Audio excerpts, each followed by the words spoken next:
मायावती ने भाजपा से पूछा, हिमाचल और गुजरात से मिले 545 करोड़ कहां गए। बसपा सुप्रीमो ने भाजपा पर बोला अब तक का सबसे बड़ा हमला।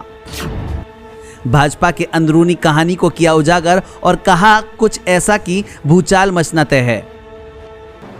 मायावती ने बीजेपी सरकार पर हमला बोलते हुए कहा कि रोजगार और विकास के बजाय विभाजनकारी सोच रखने वाली नीति पर काम कर रही है।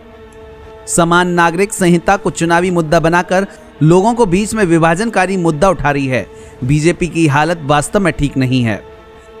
बसपा प्रमुख ने सुप्रीम कोर्ट के रोक के बावजूद समान नागरिक संहिता को चुनावी मुद्दा बनाए जाने पर नाराजगी जताई है।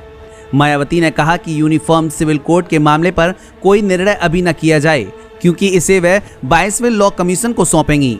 तो गुजरात चुनाव में ऐसा क्या होने जा रहा है जिससे बीजेपी विचलित हो रही है? आखिर बीजेपी गुजरात चुनाव में क्यों इतना विचलित और झुक रही है जो ऐसे मुद्दों को बढ़ा रही है? मायावती ने चुनाव को प्रभावित करने का आरोप लगाते हुए चुनावी बॉन्ड की गुप्त फंडिंग पर सवाल उठाया है। मायावती ने कहा कि चुनाव को प्रभावित करने के लिए जनता की नज़र से अज्ञात सूत्रों से प्राप्त अकूत धन का इस्तेमाल कितना उचित है। ताज़ा आंकड़ा बताते हैं कि गुजरात और हिमाचल विधानसभा चुनाव से पहले चुनावी बॉन्ड की गुप्त फंडिंग के मार्फत 545 करोड़ की चंदे दिए गए। यह धन कहां जा रहा है? मायावती ने ट्वीट कर कहा कि यूपी व अन्य राज्यों में भी रोजगार व विकास के बजाय बीजेपी द्वारा विवादित एवं विभाजनकारी मुद्दों की तरह समान नागरिक संहिता को चुनावी मुद्दा बनाना खास बात नहीं, किंतु गुजरात में इसको चुनावी मुद्दा बनाने से इस आम चर्चा को बल मिलता है कि वहां बीजेपी की हालत वास्तव में ठीक नहीं है।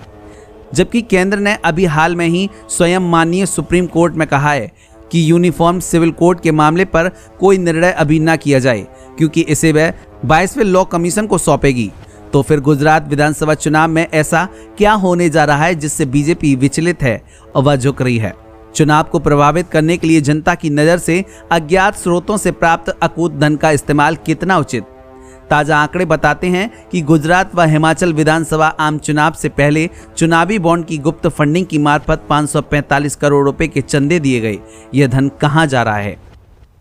ब्यूरो रिपोर्ट, मीडिया हलचल।